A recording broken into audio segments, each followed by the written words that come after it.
d'assises, l'institution du juge de l'application des peines, la protection de la présomption d'innocence, l'introduction du bracelet électronique, la mise en place d'un collège des libertés et des détentions et bien d'autres. Une application correcte de ces innovations va contribuer sans doute à désengorger les maisons d'arrêt, protéger davantage la dignité et les droits humains et à favoriser l'accès à une justice équitable au Mali. À l'examen du code pénal et du code de procédure pénale dans le cadre de l'enquête du président Goïta en lieu et place de la chronique judiciaire avec Garibou Pérou et Adama Kamara. Promulgués par le président de la transition, le Code pénal et le Code de procédure pénale sont deux documents d'importance capitale pour la justice malienne. Si l'un définit les infractions et prévoit les peines applicables à chaque type d'infraction et protège les valeurs fondamentales de la société, l'autre encadre la manière dont les infractions doivent être traitées par la justice. Il fixe les règles à suivre par la police, le parquet, les juges et les avocats, depuis l'enquête jusqu'au jugement et à l'exécution des peines. Le Code pénal, c'est le droit substantiel qui pose les incriminations, les infractions et les sanctions qui leur sont applicables. Quant au code de procédure pénale, il détermine la manière dont ces infractions doivent être jugées et après le jugement, comment la peine doit être appliquée, quelles sont les voies de recours qui peuvent être utilisées. Rédigé dans un style juridique clair, le Code pénal et le Code de procédure pénale en vigueur passent du simple au double. Il comporte des livres et des milliers d'articles répondant aux aspirations des Maliens. Quand vous prenez le Code de 2001, c'est au total 634 articles. Et quand vous prenez le Code de procédure pénale qui vient d'être adopté, il a ce volume-là.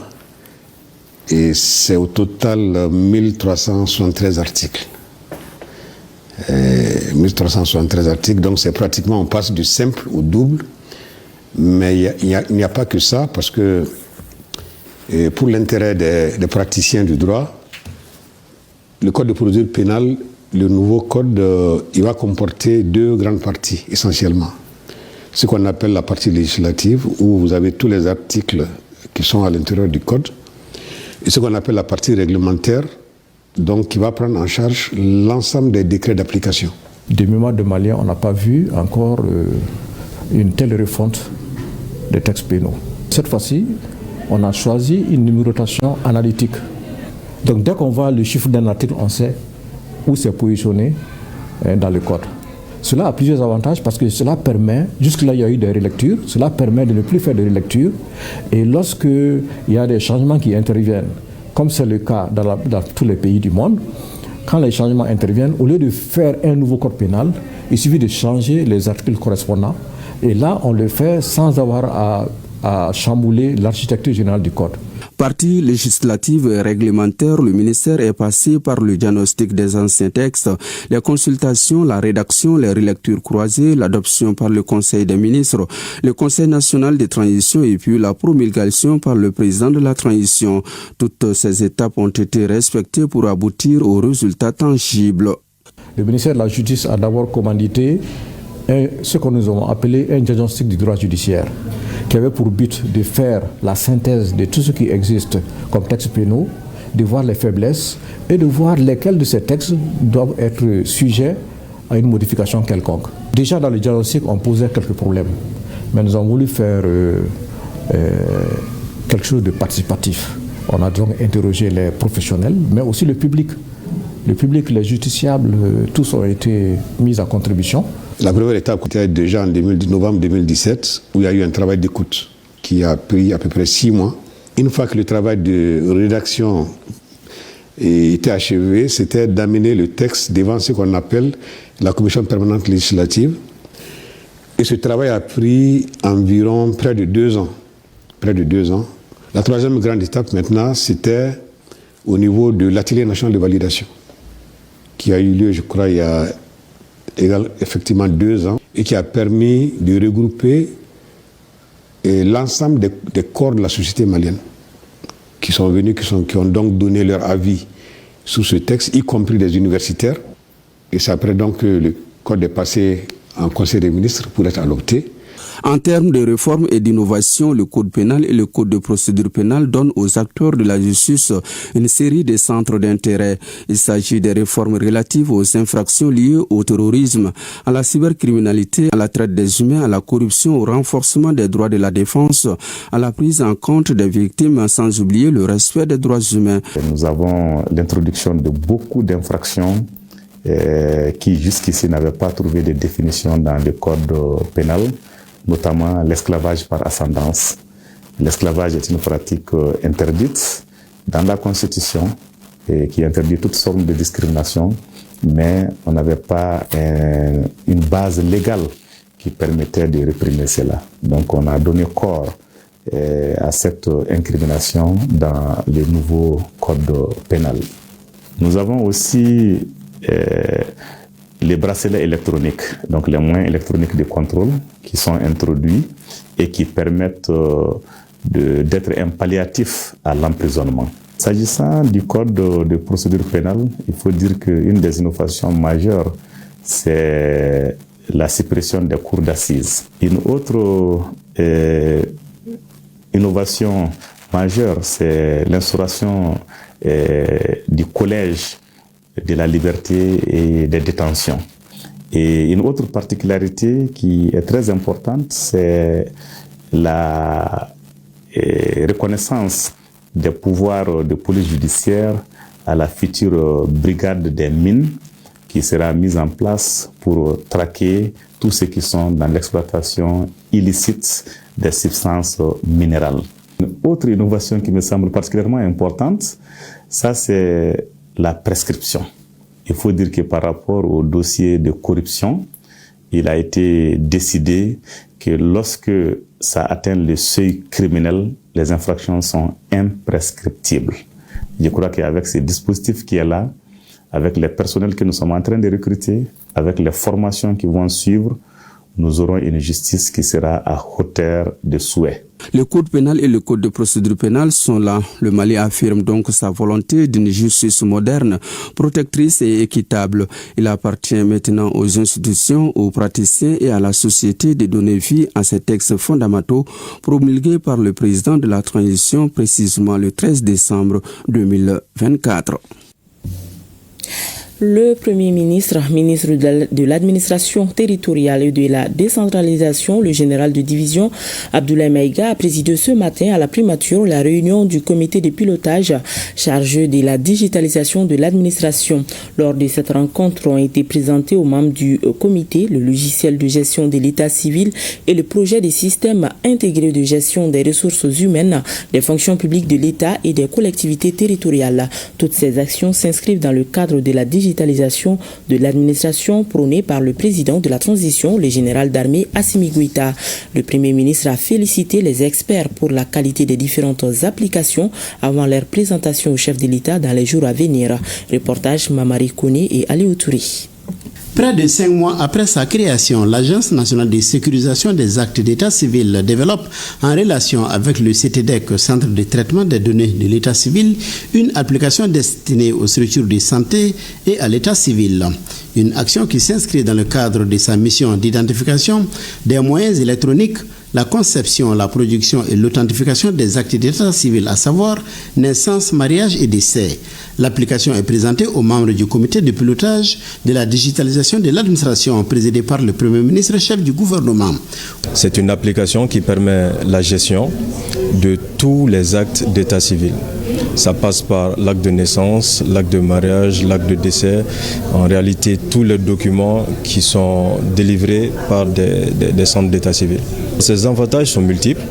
De un, ça va permettre déjà une gestion centralisée des données. Ça permet également de digitaliser l'administration, notamment tout ce qui est gestion, vérification, authentification des actes d'état civil. Ça sera fait automatiquement par les administrations. Les citoyens peuvent accéder à leur acte de naissance, bien sûr, depuis leur ordinateur portable ou leur téléphone portable. La deuxième présentation du jour porte sur le projet du système intégré de gestion des ressources humaines des fonctions publiques de l'État et des collectivités territoriales, SIGRH. Les échanges font l'état d'exécution des travaux d'interconnexion au serveur du SIGRH, l'état d'exécution des travaux d'installation de la fibre optique et du réseau local au niveau des services gestionnaires des ressources humaines. Ce système embrasse l'ensemble des bases de données qui ont existé jusqu'ici, aussi bien au niveau du bureau central de la solde, de la direction nationale de la fonction publique et du personnel, de la direction nationale de la fonction publique des collectivités territoriales, mais aussi au niveau des institutions de la République, des autorités administratives indépendantes. Toutes ces bases de données qui existent sont fusionnées aujourd'hui dans une seule base qui est donc le système intégré de gestion des ressources humaines. Alors ce qui a été fait ces derniers jours, c'est de déployer ces systèmes au niveau de l'ensemble des services gestionnaires des ressources humaines à travers justement l'interconnexion. Alors un réseau de fibres optiques de la Société malienne de transmission et de diffusion a été utilisé pour ce faire. Et aujourd'hui, ce réseau est disponible au niveau des différents services gestionnaires des ressources humaines. La qualité des deux présentations a été reconnue par les membres du comité. Le Premier ministre a remercié les experts pour le travail abattu avant de demander un chronogramme de déploiement du logiciel sur les actes d'état civil. Déjà, il a annoncé la création d'un comité ad hoc qui proposera un agenda unique pour la présentation très bientôt au président de la transition des différentes applications et plateformes développées dans le cadre de la digitalisation de l'administration. Je l'annonçais tantôt, le ministère de la Sécurité et de la Protection civile a initié des patrouilles d'envergure qui vont s'étaler sur plusieurs jours dans la capitale et environ. De jour comme de nuit, des éléments motorisés à pied et en véhicule vont passer au peigne fin tous les coins et recoins de Bamako et périphérie afin de dénicher les nids criminogènes qui coupent le sommeil aux paisibles populations. En plus de la police, il y a également la gendarmerie, la garde nationale et la protection civile. Une de nos équipes dirigée par Abdul Karim Kaba a sillonné la capitale avec les agents de la sécurité et visiblement la population adhère bien à cette opération suivante. Le district de Bamako et ses environs des nids criminogènes et déjouer les plans des personnes de mauvaise volonté, tel est le credo des forces de défense et de sécurité. C'est pourquoi les patrouilles et les fouilles se multiplient. Une très bonne chose, il faut procéder souvent à des contrôles comme ça. Je pense que c'est une bonne chose, on doit collaborer et on doit aider également les agents de sécurité quand même à exécuter leur mission. C'est tout à fait normal. C'est pour notre sécurité. Tout est minutieusement contrôlé. Sous les selles des motos, les boîtes à gants, les coffres, les sacs, aucun aspect n'échappe à la vigilance des agents.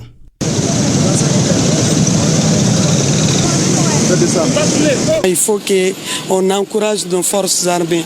Vraiment, ils sont à féliciter. Vraiment, aux autres citoyens de contribuer, de fournir l'effort, vraiment, de ne pas céder, de ne pas s'énerver, de bien collaborer avec les autorités. Quand même, c'est une bonne chose pour la sécurité de toute la population. Bon, je demande à tout le monde quand même de coopérer pour faciliter la tâche aux policiers, quoi. Cette mesure démontre la ferme volonté de la police nationale sous la vision stratégique du directeur général de la police nationale, le contrôleur général Youssouf Kone. Nous avons fait sortir des équipes de patrouille qui sont très nombreuses et à la fois monter des patrouilles pédestres. Et nous avons aussi des patrouilles qui sont sur des motos et des équipes préparées pour les descentes de police. Donc au niveau de nos activités, nous faisons les fouilles des véhicules, des motos et tout autre objet suspect, nous fouillons à voir ce qu'il y a dedans. Donc voilà un peu la dynamique que nous avons entamée et qui restera dans la durée. Lutter contre la délinquance et la criminalité sous toutes ses formes, c'est la mission au quotidien des forces de défense et de sécurité. Toutes ces actions sont soigneusement coordonnées avec la gendarmerie, la garde nationale et la protection civile.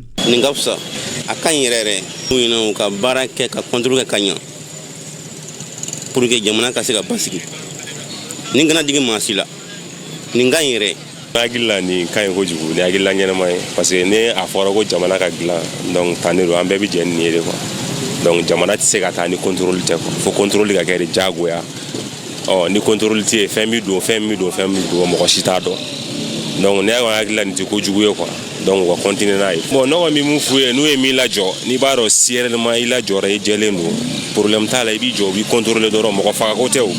Moi je pense que c'est essentiel vu le problème sécuritaire que nous vivons actuellement au Mali, c'est vraiment impératif de contrôler tout ce qui se passe et d'avoir une certaine maîtrise du maillage sécuritaire qui entoure Bamako, qui entoure le Mali. Il est d'être compréhensif et d'accepter que dans une situation exceptionnelle, il faut des mesures exceptionnelles. L'insécurité à Bamako et de façon générale nous interpelle tous.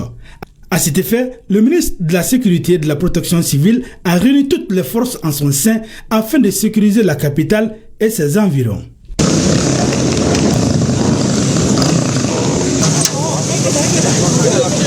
Bon, mais on a bien police au faut que c'est quoi. À partir de 22h45 de bidji. Chaud, je ne vais te mettre. Ou bien moi, fier, respect qu'on quoi, vraiment. Police qu'on est vraiment, mata ambulala. O balde qu'on me sera mis en foyer la kafala, et torche ni mo ni gaduma. Le matériel nous me sera fier. Nous a gagné national marma fait me fait no matériel me sera ira. O ni gadi police au vraiment. Ni bara avec account de kama. D'autres en état d'ivresse sèment les troubles à l'ordre public. Ils sont automatiquement interpellés et conduits au commissariat le plus proche. Toutes ces actions sont faites pour la population. Il faut que la peur change de camp et que les populations vaguent à leur occupation dans la quiétude. Nous demandons d'abord leur compréhension et de leur indulgence, que ça s'inscrit fondamentalement dans le renforcement de la sécurité.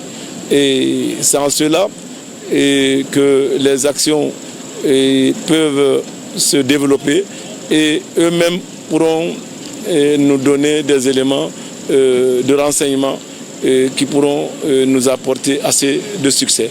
L'indulgence, la patience et la collaboration de la population sont demandées. En tout cas, les forces de défense et de sécurité sont déterminées, cela conformément aux instructions du général d'armée Assimi Goïta, président de la transition, chef de l'État. Dans le cadre de la 26e édition de la quinzaine de l'environnement, la ministre de l'Environnement, de l'Assainissement et du Développement durable a visité hier les collecteurs de Djanegela et de Missabougou. Au constat général, les travaux avancent normalement. Si Djanegela est à 22% de taux d'exécution, il ressort que Missabougou est à 86%, un motif de satisfaction pour la ministre de l'Environnement et sa délégation. Le coût global de l'opération, qui s'étend sur l'ensemble du territoire national, s'élève à plus de 2,6 milliards de francs CFA. Le point avec Youssouf Tchakiti. Contribuer à l'amélioration du cadre de vie de la population du district de Bamako en particulier et celle du Mali en général, c'est en substance l'objectif des travaux de curage des collecteurs et caniveaux, un programme initié par le ministère de l'Environnement, de l'Assainissement et du Développement durable. C'est pourquoi le ministre se rend ici sur le terrain à Djanegela et à Missabougou pour constater l'effectivité des travaux. Nous avons lancé déjà les travaux de curage des caniveaux et des collecteurs depuis le 15 mai dernier. Donc nous sommes venus voir l'état d'avancement des travaux. Aujourd'hui c'est Djanegela et puis le collecteur de Missabougou. Donc nous sommes venus voir si toutefois les entreprises sont en train d'honorer leur engagement par rapport au contrat. Ce que j'ai vu, c'est satisfaisant, mais il y a beaucoup à faire. Comme nous avons commencé par Djanegela, le taux d'exécution c'est à peu près à 22%. Pour le cas de Missabougou aussi, ils sont à 80%. Donc eux quand même, avant le délai, normalement, ils doivent pouvoir terminer avec le curage du collecteur. Il s'agit de réduire considérablement les risques d'inondation, de maladies, avec comme objectif la sécurisation des personnes et de leurs biens. L'État est en train de faire des efforts dans ce sens pour qu'il n'y ait pas vraiment trop d'impact au niveau des inondations, parce que le curage même des collecteurs rentre dans ce cadre-là. Mais il faudra quand même dire à la population aussi que ces ouvrages ne sont pas faits pour jeter des ordures ou bien pour mettre quoi que ce soit là-dedans. C'est fait uniquement pour le drainage des eaux de pluie. C'est sur toute l'étendue du territoire national. Le coût de l'opération s'élève à 2,6 milliards. C'est financé par le budget national et puis le projet Pruba à travers la Banque mondiale. En tout cas, toutes les preuves sont établies que le gouvernement est à pied d'œuvre pour prévenir les inondations, en tout cas pour 2025. Toujours dans le cadre de la quinzaine de l'environnement, l'association Mali Propre Mon Combat a organisé une conférence débat hier sur la lutte contre l'insalubrité et les déchets plastiques à Bamako, défi citoyen, urgence nationale. Il s'agissait de sensibiliser les citoyens à revoir leur comportement vis-à-vis de leur cadre de vie. Daouda Kouni. Les initiatives de l'association Mali Propre Mon Combat mettent un accent particulier sur l'engagement citoyen pour un cadre de vie assaini et propre. C'est pourquoi elle a organisé une conférence débat pour ouvrir la discussion sur la lutte contre l'insalubrité et des déchets plastiques à Bamako, qui est aujourd'hui un défi citoyen et une urgence nationale. Il s'agit aussi de créer un cadre de concertation pour réfléchir sur comment mettre fin à la pollution plastique. La philosophie de Mali Propre Mon Combat est: je n'attends pas le maire, je n'attends pas le gouvernement pour lutter contre l'insalubrité et pour l'assainissement de mon environnement, de mon cadre de vie. Je dois et chacun doit en faire son affaire au quotidien.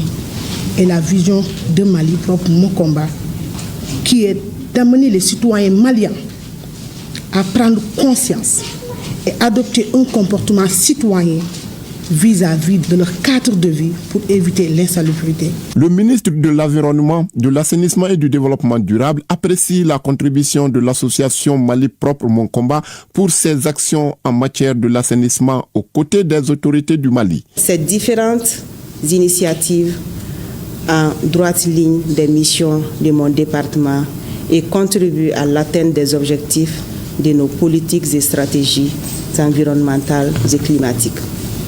J'ai pu constater avec les membres de mon cabinet cette ferveur rare de jeunes, surtout de jeunes dames, pour sensibiliser les populations dans les quartiers. C'est le lieu pour moi de réaffirmer le soutien et de féliciter l'association Mali Propre Mon Combat pour son engagement constant en faveur de la protection de l'environnement et l'amélioration du cadre de vie des populations. Au sortir de ce cadre d'échange et de partage d'expériences en matière de l'assainissement, des recommandations seront formulées pour que nos quartiers soient encore plus propres. Le ministre de la Santé et du Développement social a rencontré hier à la Bourse du Travail les membres du bureau syndical de la santé, de l'action sociale, de la promotion de la femme, de l'enfant et de la famille, les membres du cabinet et responsables des services centraux du ministère. Objectif, échanger avec les responsables syndicaux sur la mise en œuvre des recommandations des États généraux de la santé. Nous retrouvons Daouda Kouni. Consciente des difficultés que font face les structures de la santé du Mali, colonel Assaba Diallo Touré, ministre de la Santé et du Développement social, a voulu réunir autour d'elle les représentants de son département pour une redynamisation du dialogue social. Ce cadre a été apprécié à sa juste valeur par les responsables syndicaux. Nous voudrions ici vous exhorter à nous accompagner pour que le personnel de santé soit sécurisé et confiant sur leur lieu de travail. Et c'est là, nous promettons de vous accompagner pour sensibiliser afin que s'il y a un dérapage, que cela soit résolu. Nous souhaitons donc là renforcer ce dialogue entre tous les personnels de santé. Le personnel de la santé et de l'action sociale est l'un des piliers essentiels de notre société. Son engagement en faveur de la vie, de la dignité humaine, de l'accompagnement social et du développement communautaire mérite reconnaissance et valorisation. Les conditions de travail, la protection sociale, le respect des droits syndicaux et la sécurité des agents sur leur lieu d'exercice doivent rester au centre des priorités tant pour l'État que pour les mouvements syndicaux. La rencontre fut une occasion pour le ministre en charge de la santé de rappeler aux acteurs de santé que chacun doit donner le meilleur de lui-même. Ça rentre aussi dans le cadre du suivi des états généraux de la santé où il nous a été demandé qu'on ait des cadres de concertation avec tous les acteurs. Et aujourd'hui, non seulement les syndicats étaient là, tous les directeurs centraux étaient là, on a présenté les vœux et ça va continuer. C'est un sentiment de satisfaction, on remet les compteurs à zéro et ensemble, on va essayer de faire pour ce qu'il y a de bien pour nos populations. Nous savons que les plus hautes autorités de l'État, en l'occurrence le président de la transition, le général d'armée Assimi Goïta et le premier ministre, le général de division Ablaye Maïga, tous veulent que notre boussole, c'est la population. Si la boussole, c'est la population, nous sommes les acteurs qui gérons cette population-là. On doit coordonner et faire que cette population soit satisfaite. À en croire le ministre, l'animation des cadres de concertation permettra de dissiper les différends entre acteurs de la santé. Le Mali honore la 29e équipe de la mission médicale chinoise. La cérémonie de décoration s'est tenue au sein de l'hôpital du Mali où elle était en fonction, en présence de l'ambassadeur de la Chine, placé sous la présidence du ministre de la Santé et du Développement social. Elle était couplée à l'accueil de la 30e mission qui vient prendre le relais. Le compte-rendu de Awadama Koulibaly et Sidi Moribo Dambili. Souriant et dans une discipline qui leur est connue, les membres de la 29e mission médicale de la Chine ont reçu à tour de rôle leur médaille. Un chevalier de l'ordre national, 4 officiers et 16 chevaliers du mérite de la santé, en plus de 2 mérites nationaux avec effigie lion debout, tous à titre étranger. Ce que nous avons gagné ici, ce ne sont pas seulement les lourdes médailles que nous avons entre les mains, mais aussi la chasseuse clinique affinée dans des conditions de ressources limitées. Le caractère bien trempé aigu dans un pays étranger et l'esprit d'amour sublimé dans l'aide mutuelle. L'équipe s'envole vers de nouveaux horizons après 18 mois d'appui technique, de transfert de technologies et de partage de solutions. À son actif, des résultats qui illustrent à suffisance ses efforts. 27 426 consultations externes, 6 070 séances d'acupuncture et 580 explorations fibroscopiques, pour ne citer que ceci. Il faut rappeler que cette équipe nous a permis également de redémarrer les activités de la radiothérapie avec l'envoi d'un physicien senior au Mali et la formation en Chine des professionnels de santé, dont un médecin, un physicien médical et 3 techniciens de radiothérapie. Ils ont reçu de nombreux éloges des populations de tout horizon du Mali et contribuent positivement au renforcement de l'amitié profonde entre nos deux peuples. Actuellement, la 30e mission médicale chinoise est arrivée prendre le relais et va certainement poursuivre l'excellence de notre coopération médicale. La 30e mission médicale chinoise comprend 23 membres, un de plus que la 29e. Cette année marque le 62e anniversaire de la mission médicale chinoise à l'étranger et le 57e au Mali.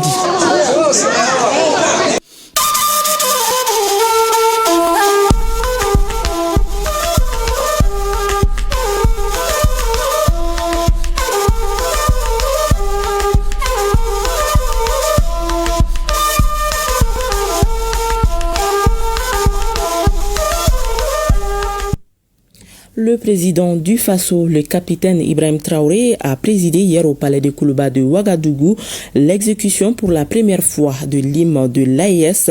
Au cours de ce cérémonial, le chef de l'État a invité ses compatriotes des administrations à faire un état de lieu du premier semestre pour envisager les perspectives du deuxième semestre de l'année. Il s'est également réjoui de la marche de l'AES en dépit des difficultés. Les détails avec Nyarka Teda.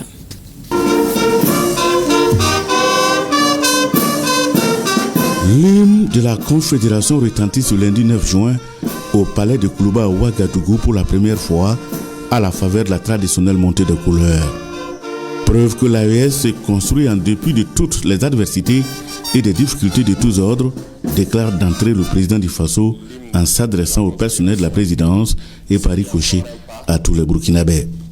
C'est un pas de franchi dans l'union, se convainc le chef de l'État pour qui seule l'unité reste la solution pour se défaire du joug impérialiste.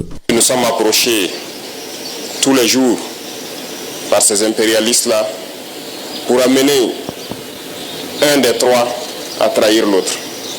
Le monde, il n'y a que des intérêts. les gens ne viennent vers nous que pour leurs intérêts. Il faut qu'on soit bien conscient de cela. On va nous combattre, on continuera à nous combattre, mais nous sortirons victorieux et forts. La situation actuelle ne doit en aucun cas faire fléchir les États de l'AES ou amener leur peuple à s'apitoyer sur leur sort.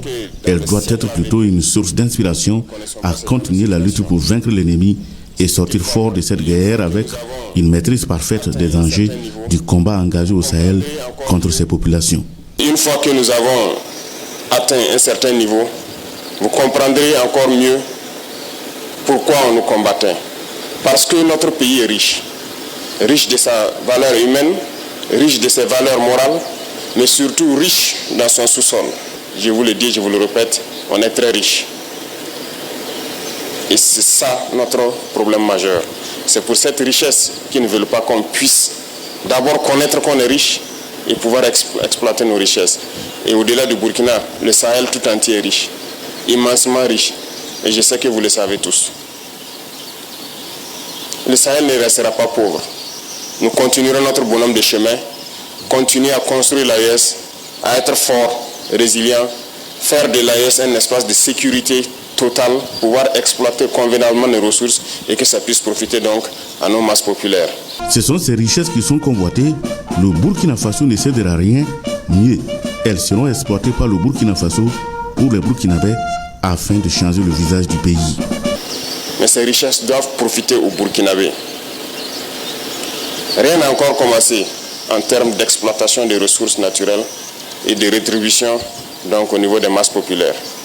Nous pouvons changer le visage de notre pays, nous pouvons quitter cette situation de sous-développement et nous retrouver très vite un pays émergent. Il suffit de travailler. Il faut que chacun s'y mette. Travailler plus que d'habitude et faire en sorte d'aller vite et bien pour surprendre tous ceux qui cherchent à diviser pour régner. Le capitaine Ibrahim Traoré est sûr et certain qu'ensemble, le Burkina Faso et les autres États de l'AES ainsi que leur peuple triompheront pour un Sahel sécurisé, prospère et émergent. Au Niger, le ministre des Transports, le colonel Abdourahmane Amadou, a effectué une série de visites à Niamey. Il s'est rendu à l'agence nigérienne de la sécurité routière avant de rencontrer les syndicats des transporteurs de marchandises du Niger. Le résumé de cette visite avec Amsatou Mahamadou et Boubacar Imran Maïga. Le siège de l'agence nigérienne de la sécurité routière à Niger a constitué la première étape de cette visite conduite par le ministre des Transports et de l'Aviation civile. À travers cette visite, il s'agit pour le ministre, le colonel-major Abdourahmane Amadou, de constater les conditions de travail de cette entité relevant de son département ministériel. À Niger, faut-il le rappeler, est un établissement public à caractère administratif créé en 2014 et qui a pour, entre autres missions, de promouvoir, de coordonner et de suivre les actions et les programmes de prévention et de sensibilisation en matière de sécurité routière sur l'ensemble du territoire national. Le ministre et sa délégation ont eu droit à une présentation de l'agence, ses attributions, ses activités, les défis, les perspectives et les difficultés. Des questions relatives au financement de l'agence et à l'affectation des ressources ont été posées par le ministre qui a rappelé la nécessité d'engager des réformes pour permettre à l'agence de jouer pleinement son rôle. La Niger a enfin présenté au ministre des Transports le matériel technique qui lui a été offert par l'assistance technique du projet multinational de la route transsaharienne. À la deuxième étape de cette visite, le ministre a rencontré le syndicat national des transporteurs marchandises du Niger. Plusieurs questions ont été évoquées, notamment les pratiques anormales, les problèmes de transport intérieur, le renouvellement du parc auto. Toutes les doléances doivent être transmises au ministère pour un examen minutieux. À la troisième et dernière étape, le ministre des Transports et de l'Aviation civile a échangé avec l'organisation patronale des gares modernes du Niger. Elle a aussi évoqué quelques difficultés qui freinent le bon fonctionnement de ces activités. Ces difficultés sont entre autres les tracasseries routières, l'état des routes, les taxes et impôts.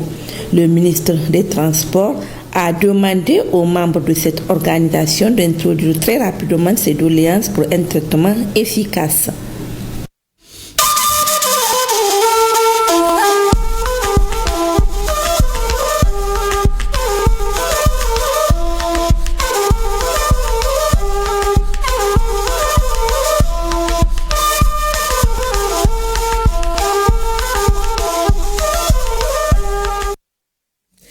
l'occasion de la fête de la Tabaski, symbole de partage et de solidarité entre musulmans, plus de 1000 bœufs ont été sacrifiés et la viande distribuée aux personnes démunies de Bamako et environ. Cette action humanitaire est l'œuvre de l'ONG Al-Farouk en collaboration avec la fondation Diyanet Vakfi de Turquie. L'opération a coûté plus de 300 millions de francs CFA. Le point avec Adam Maïga et Oumar Koni. L'Eid el-Adha, aussi appelée Eid el-Kabir, ne se résume pas uniquement à l'acte d'immolation. Elle symbolise également le partage, la générosité et la solidarité conformément aux principes de l'islam. C'est dans cette dynamique que l'ONG Al-Farouk et la fondation Diyanet Vakfi de Turquie ont poursuivi la distribution de viande dans la capitale malienne. Au lendemain de la fête, 65 bœufs ont été sacrifiés et leur viande partagée à plus de 1000 personnes démunies. Donc leur objectif c'est de profiter de la fête de Tabaski, qui est une fête, la plus grande fête pour tous les musulmans, genre de partager un moment convivial avec tous les musulmans du monde entier, tous les démunis, et que tout le monde puisse profiter de cette fête et pour manger à sa faim. Pour aujourd'hui, on est en train de distribuer à peu près 65 bœufs. Les bénéficiaires seront plus de 1000 dans les zones différentes.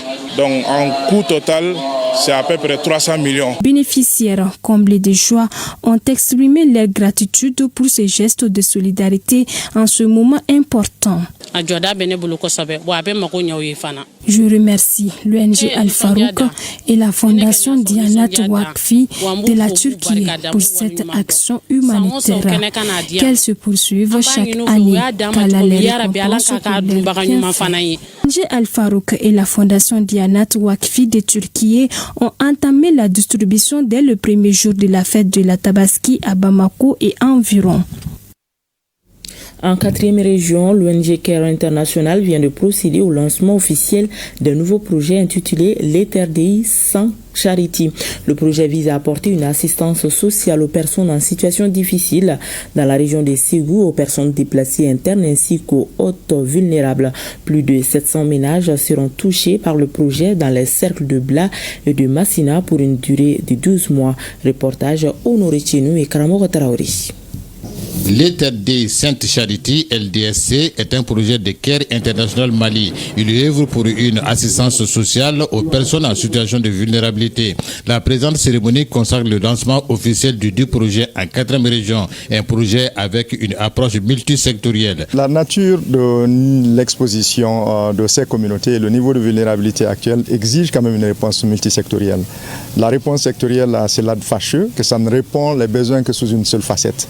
Et la réponse multisectorielle, c'est réellement une réponse holistique qui vise à adresser les principaux besoins, à satisfaire les besoins immédiats avec une perspective court et moyen terme, qui veut dire concrètement à répondre aux besoins urgents, leur permettre un peu d'assurer leur relèvement et leur permettre progressivement un peu de renouer avec la résilience. Cette cérémonie de lancement a pour but de partager les informations clés du projet avec l'ensemble des parties prenantes afin de garantir leur appropriation du projet et leur rôle dans sa mise en œuvre.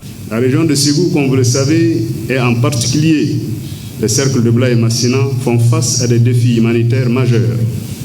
Déplacement massif des populations dû à l'insécurité, perte des moyens d'existence ou de subsistance, changement climatique et tensions sociales.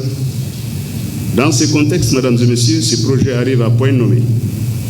L'objectif général du projet est de contribuer à l'amélioration des conditions de vie des ménages déplacés et des communautés hautes vulnérables. Le projet l'Eterdei Sainte Charity touche 750 ménages vulnérables, dont 600 personnes déplacées internes et 150 autres vulnérables pour une durée de 12 mois. Ces interventions concernent les cercles de Bla et Massina. Lancement à Gao du projet d'appui à l'accès aux soins de santé pour les personnes déplacées.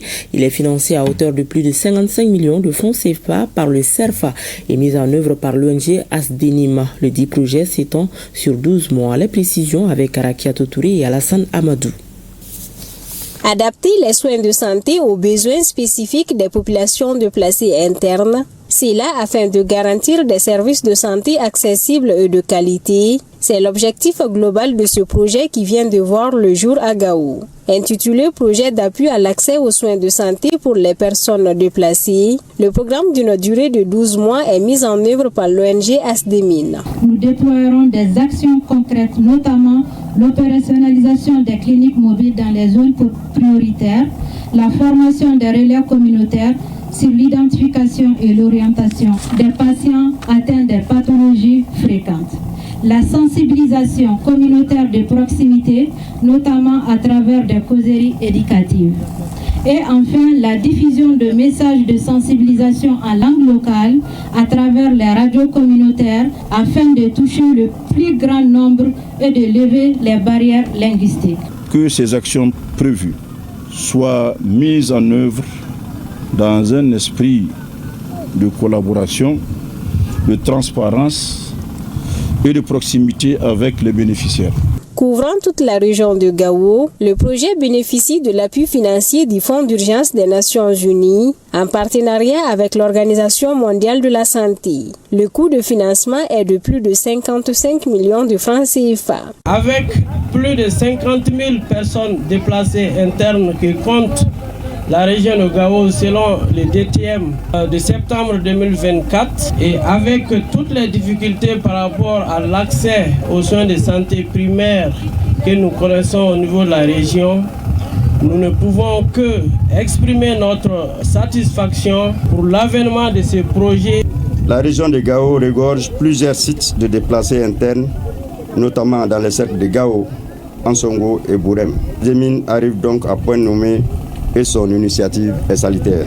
La cérémonie de lancement a été sanctionnée par une visite de la clinique mobile et un don de médicaments. À Mopti, Figuira Édition a mis en œuvre un programme dénommé Le livre dans les mains des enfants pour la promotion de la lecture et l'amélioration des apprentissages.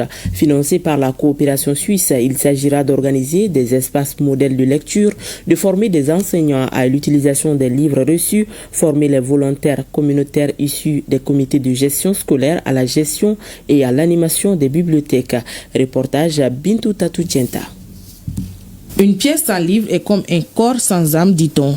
Figuira Édition vient d'implanter 40 bibliothèques et former des enseignants dans 40 écoles dans les régions de Bougouni, Sikasso, Koutiala et Mopti. À travers un jeu concours de lecture synchronisé, la formation des mots, la formation des phrases, les élèves du premier et second cycle ont rivalisé et plusieurs d'entre eux se sont taillés la part du lion, créant ainsi une scène d'émulation entre les apprenants. Le livre est un outil pédagogique extrêmement précieux dans lequel se trouve, n'est-ce pas, informer toutes les informations. Donc c'est à ce seul prix que les enfants pourront quand même se perfectionner en hauteur de souhait. La formation est plus que primordiale, parce que la formation permet, c'est surtout la formation continue.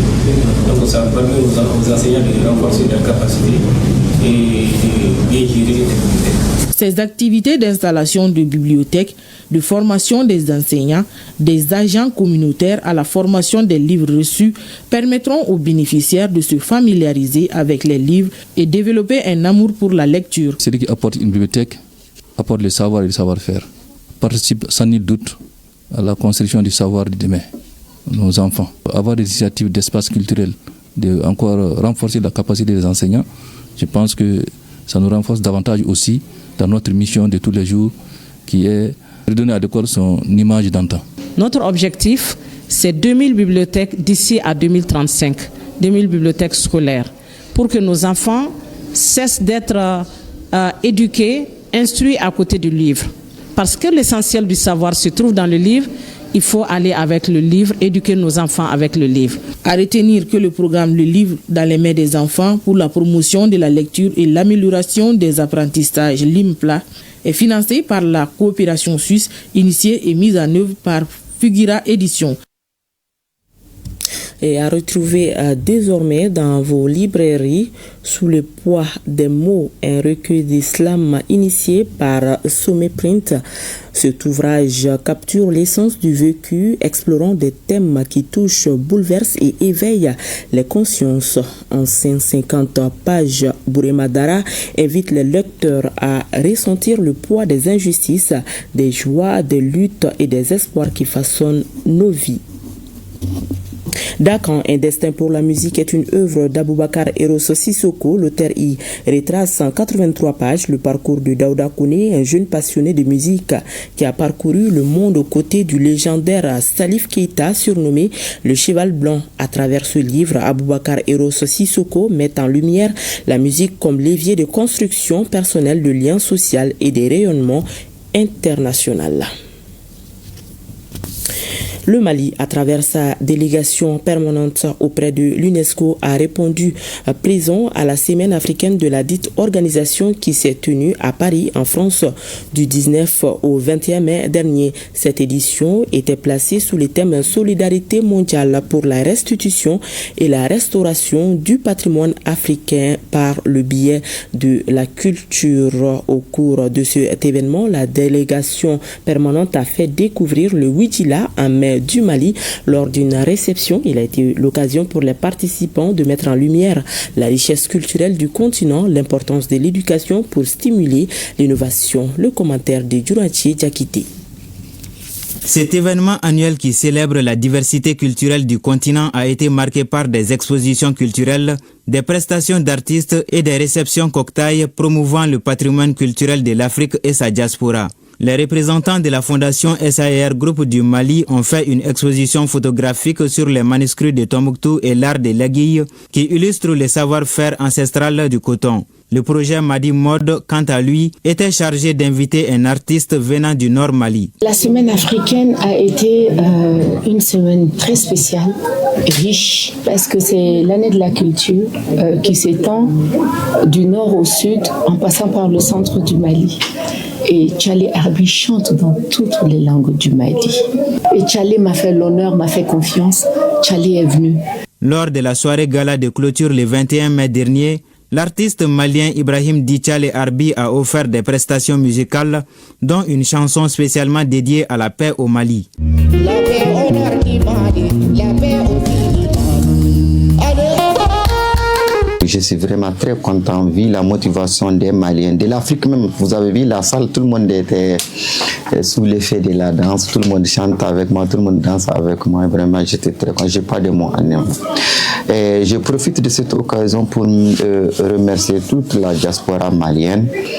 Donc, un grand remerciement à tous ceux qui m'ont aidé vraiment à participer à la semaine africaine de l'UNESCO. Cet espace de dialogue et de célébration culturelle renforce les liens entre l'Afrique et le reste du monde en mettant en avant un patrimoine partagé et une coopération culturelle renouvelée.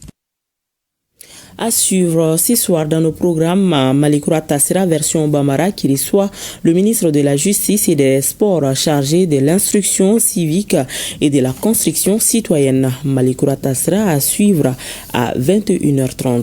Ainsi s'achève cette édition. Merci de l'avoir suivi. À demain s'il plaît à Dieu.